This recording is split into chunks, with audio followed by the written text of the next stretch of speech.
Buenas noches. Como lo habíamos anunciado, hoy nos acompaña Hugo Benítez, él es entomólogo, y vamos a hablar de un tema bien particular, pero no por eso no menos importante, yo diría sumamente importante, que es el cambio climático que vive el mundo, en particular nuestro país, y que también afecta obviamente las especies que están en torno y se ven afectadas por este cambio.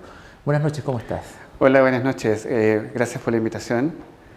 Oye, un Eh, tema muy delicado, pero antes de meternos de lleno, contarnos un poco por qué estás en Arica, porque no eres de Arica, tu carrera, en qué se ha centrado. bueno, yo soy biólogo, principalmente del sur de Concepción. ¿Ya? Me especialicé principalmente en zoología y luego estuve un tiempo en Inglaterra haciendo un doctorado en biología evolutiva.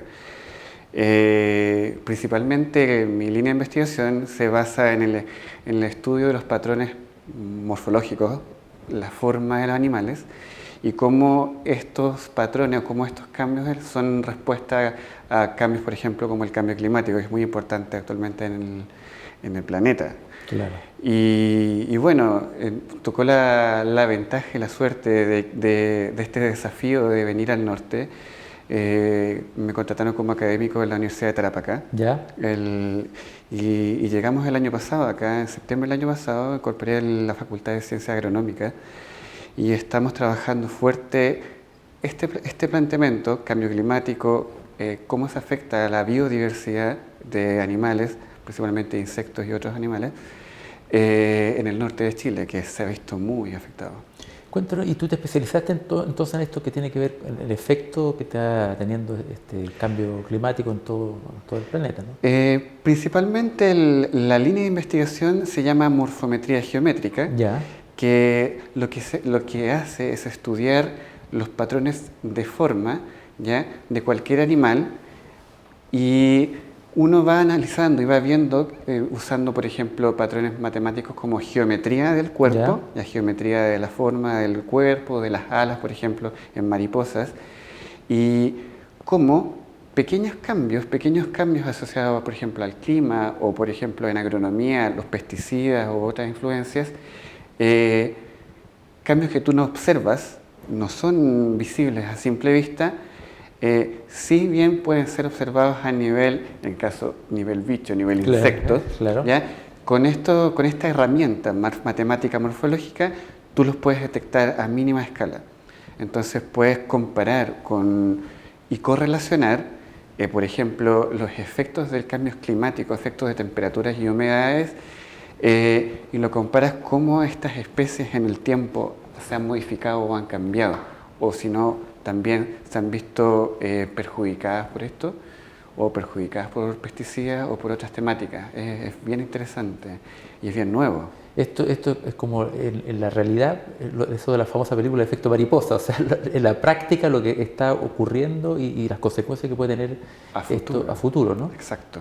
Oye, y en nuestro, bueno, comentamos en la previa que nuestro país no se caracteriza por tener muchos tipos de mariposas y todo, pero te ha tocado investigarlo. Exactamente cuántas especies hay en nuestro país. Mira, Chile se caracteriza por no tener una alta biodiversidad. En mariposas, Chile tiene aproximadamente 177 especies, que si tú comparas estas 177 especies con el resto de Sudamérica, por ejemplo, Perú, Venezuela, Bolivia, en esos países hay 3.000 especies. Entonces, Muchísimo más. exponencialmente más, y en Chile solo 177. Y la razón de esto, de esta diversidad pequeña, es que Chile se caracteriza por ser un país isla. Tenemos por un lado la cordillera de los Andes, que es la segunda cordillera más alta del mundo, y por el otro lado tenemos el mar. Y en Claro. esta distancia tenemos no más de 500 kilómetros, y por otro norte tenemos el desierto, Sí. y después tenemos la Antártica. Entonces, está tan aislada la biodiversidad que la hace, bueno, pequeña, pero además la hace muy importante, es única. Claro. Nuestras especies chilenas son únicas acá, son principalmente endémicas, solo en Chile. Y en lo particular, ¿cómo ha estado afectando a estas especies, lo que tú has evaluado, has estudiado, el cambio climático, exactamente qué es lo que más la afecta y las consecuencias que está teniendo. Mira, es bien grave. Actualmente yo estoy trabajando en un proyecto de la UTA, se fue hace poco asignado un UTA mayor, en donde estamos evaluando primero la biodiversidad que había en registros antiguos, o sea, colectas de entomólogos antiguos, estamos hablando 100, 50 años, ¿Ya? en registros en museos alrededor de Chile, en donde tú podías ver que de algunos grupos de especies, por ejemplo, particularmente del norte, Arica, habían alta en abundancia de grupos de especies que tú no ves hoy en día. Hemos hecho colectas de especies, nos falta hacer mayores colectas arriba en el altiplano, pero hemos hecho colectas aquí alrededor y ya no se encuentran. Eso significa que particularmente, por ejemplo, mariposas u otros insectos, por ejemplo, escarabajos u otros, también animales grandes como aves y otras especies también, el cambio en temperatura y el cambio que afecta a los aumentos de temperatura o también la humedad ha sido bastante severo en el términos de que han ido desapareciendo las plantas, han ido desapareciendo los hospederos de estos otros grupos de insectos y tú puedes ver que hace 50 años lo que hay hoy en día puede llegar a ser la mitad de lo que se veía hace 50 años. Y esto también ha influido también el tipo por ejemplo, de agricultura que hemos tenido, en el sentido de cambiar especies nativas por obviamente, cultivos de afuera o foráneos, y eso influye también en el hábitat de todas estas especies. Sí, mira, justo hace 2 años atrás, 2015, con un colega de la universidad del Departamento de Recursos Ambientales, el doctor Héctor Vargas, trabajamos en conjunto esta temática principal con una especie nativa de polilla, que es beneficiosa principalmente en términos de polinización. Y esta polilla principalmente vivía asociada a una planta, árbol nativo, que es Acacia macracantha, y se reproducía en esta especie, vivía ahí, y producto de estos cambios, y producto además de la tala de estos árboles, es cambio climático y además tala de árbol, su especie hospedera, donde ella vivía, empezó a decrecer, ¿y qué pasó? Esta especie, como es monófaga, significa que solamente se alimenta y pone sus huevos en esta planta particular, que solo es del norte de Chile, ¿Ya? se empezó a ver afectada porque no estaba. Entonces empezó a decidir, si no cambio mi hábito alimenticio, muero, claro, y me voy a la extinción. Entonces decidió empezar a poner sus huevos y alimentarse de una planta introducida, que es bastante malo, que es una otra fabácea, que es Leucoena leucocéfala, y eso significa que el proceso de polinización que estaba antes de la especie nativa, que se hace que se propague y que haya más especies nativas, disminuye y hace que esta especie foránea esté reproduciéndose más, esté reproduciéndose mucho más. Ahora, el efecto es negativo en dos sentidos. Es negativo en de que esta especie foránea aumenta y esta polilla, que es nativa nuestra, se empieza a ver afectada porque los metabolitos químicos de las hojas de la cual comen no son los de su especie que actualmente ella se alimentaba. Por lo tanto, empieza a generar asimetrías del cuerpo, que es lo que particularmente yo estudio. Ya no son iguales como eran antes, en el fondo. No son iguales, y en biología de especies, generalmente las hembras eligen por aspecto. Bueno, pasa también, pasa en todas partes. En los animales también pasa, pero pasa mucho. Entonces, las hembras de esta mariposa que es nativa del norte, ya no están eligiendo a los machos que comen en la especie de planta que no es nativa, porque tienen estas pequeñas que tú simplemente no lo ves, pero con los análisis matemáticos geométricos tú sí lo observas, y esas asimetrías hacen que no sean seleccionadas, por lo tanto no se reproducen, y la especie, aunque se haya cambiado, empieza a desaparecer igual. Empieza a desaparecer igual. Y en nuestra región, ¿qué otros efectos han visto ustedes en los insectos y en otras especies que estén directamente relacionadas con este cambio climático? Mira, por ejemplo, aves.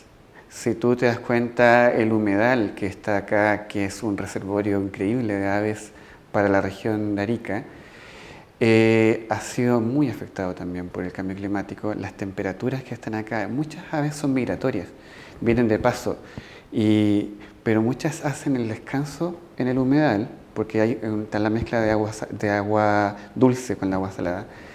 Si tú observas esto hace también, no muchísimos años, estamos hablando de 30, 50 años atrás, la cantidad de especies de aves acá eran alrededor de 200 especies de aves solo en el humedal de Arica. Ahora tú ves que ha decrecido alrededor de, se pueden ver 100, si somos optimistas, somos optimistas 100. Se ven muchas especies no nativas, que no solo de acá, más especies introducidas, que son, generalmente las especies que son introducidas y que pasan, son más generalistas, por lo tanto soportan cambios más asociados al cambio climático. Con mayores temperaturas logran soportar esto, pero las especies que son típicas de acá, por ejemplo el picaflor de Arica, claro, que ha sido muy afectado, con estos grandes cambios, particularmente en temperatura, no son soportables, por lo tanto empiezan a escapar y como no están sus plantas nativas, empiezan a disminuir. ¿Y qué se puede hacer? Porque esto, obviamente el panorama se ve negro, obviamente hay cosas que escapan a la región en general, pero hay cosas que yo creo que se pueden hacer acá. ¿Qué propuestas están evaluando ustedes? En términos de financiamiento porque este es un tema muy complicado, es un tema muy complejo. Que las ciencias naturales en el país son temáticas que son poco financiadas. Como te digo... En general las ciencias son poco financiadas. Mira, imagínate, las ciencias en términos principales como tecnológicos o que sean de importancia son poco financiadas. Imagínate las ciencias naturales, estudios de insectos, estudios de animales que están acá, menos financiadas. Pero sin embargo, con equipos de trabajo que acá en el norte, principalmente en la Universidad de Tarapacá, hay un equipo de trabajo, por ejemplo, el colega Héctor Vargas, que también hemos estado trabajando fuerte en poder levantar mayor información, que es lo primero que se necesita, que es hacer un catastro de la biodiversidad, poder ver qué tenemos, ver cómo ha cambiado y además estudiar la biología natural. Por ejemplo, del mismo yo te voy a hablar del, por ejemplo, picaflor de Arica, poder poner más de las plantas en las cuales el picaflor de Arica se alimenta. Han habido algunos proyectos de poder poner un poco más de estas plantas, pero se necesita un poco más de apoyo para poder mantener, esto. Por ejemplo, en grupos de especies como mariposas pasa lo mismo. Hace algunos años atrás la mariposa monarca, que es muy conocida a nivel mundial, volaba en Arica. Pasaba, sí, y tú la veías en Azapa volando, las grandes, la mariposa naranja volaba por Azapa, y ahora no la ves. Y este centro del picaflor, que está cercano de la Facultad de Agronomía, se ha dedicado, con un poco de apoyo de la universidad y apoyos también privados, de poner más de las especies que son en donde estas mariposas llegan. Ahora también hay unos fondos que se aprobaron para proteger al picaflor. Eso va a ayudar un poco. Esperemos que esto ayude a que el picaflor llegue y vuelva más. Se ha visto muy poco.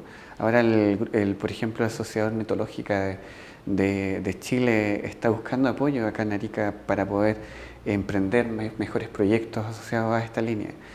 Y bueno, nosotros acá como universidad estamos trabajando fuerte en poder potenciar el estudio de la biodiversidad y además poder trabajar fuerte en investigación de cambio climático, que es muy necesaria para poder buscar soluciones. Los humanos nos hemos puesto muy egoístas en las últimas décadas y por eso a veces hay que hacer este tipo de preguntas, porque ¿en qué nos perjudica a nosotros los humanos que desaparezcan el picaflor, que desaparezcan estas mariposas? Porque uno dice, bueno, pero unos bichos menos, dirán algunos, algo que me molestará menos, dirán otros. ¿Cómo este cambio climático que está afectando a los insectos finalmente nos va a afectar a nosotros? Mira, Eso viene con hartas preguntas y es una temática muy interesante que a nosotros como, bueno, a mí como biólogo evolutivo estudiando como el proceso de cambio en el tiempo de las especies, pero cuando tú te acercas a conversar con la gente normal y te dices, tú estudias los bichos. Claro. Ya, pero mata a los bichos porque que no sirven de nada. Mira, el decrecimiento, porque generalmente la gente piensa que solamente las abejas son las que polinizan y que te ayudan a obtener más flores, a obtener, por ejemplo, en el campo de la agricultura, una mayor propagación de los cultivos. Pero no solo las abejas son las que hacen esa labor. Si bien las abejas están en periodo de crecimiento masivo, producto de otras especies invasivas, hasta las moscas están en ese proceso. Las moscas, por ejemplo, son alto nivel de polinización y las mariposas también. Entonces, un decrecimiento de insectos en general produciría una disminución de mucho de lo que tiene que ver el campo agricultor, o sea, y mucho de lo que tiene que ver con las flores y árboles del país. Acá en Arica que es tan necesario poder tener agricultura porque somos una región que uno de los ejes de desarrollo que produce. Tener árboles también es bonito, tener verde acá y para eso tenemos nuestras especies de insectos y el picaflor también. Y otra cosa que es muy importante y la gente a veces no lo logra entender, estos insectos además de ser principales para la polinización, en la cadena trófica de fauna son alimento de aves. Entonces, por lo tanto, también afecta que el decrecimiento de aves que están acá, que se alimentan de algunas especies particulares de insectos, ya no están teniendo su fuente de alimento, por lo tanto tienen que salir o irse en busca de estas especies de alimento. Entonces tú rompes una cadena muy grande en donde te quedas sin plantas, te quedan sin flores, te quedan sin insectos y después te quedan sin aves. Entonces ¿y después qué haremos nosotros? Imagínate, o sea, hasta futuro, quién sabe, no tenemos fuentes de alimento y venimos nosotros. Oye, te quiero agradecer mucho que nos haya acompañado esta noche. Igualmente. Muy interesante esta conversación. A veces cuesta que en el ajetreo del día a día nos demos cuenta de cómo estamos viendo y cómo estamos viviendo un mundo distinto. Exacto. Que nos afecta directamente. Y estas conversaciones nos ayudan a poner en perspectiva, salir un poco del día a día y poner en perspectiva de la realidad no solamente regional, sino mundial, de un tema que cada día yo creo que cobra más importancia. Exacto, muchísimas gracias a ti por la invitación. Y bueno, esperemos que poder llegar más adelante con esta temática y seguir estudiando la biodiversidad de Chile, que es lo más importante. Me felicito más por el esfuerzo del científico que siempre es tan valorado y subvalorado por otros, ¿no? Muchas gracias. Y después de una pausa comercial seguimos con más Notivisión.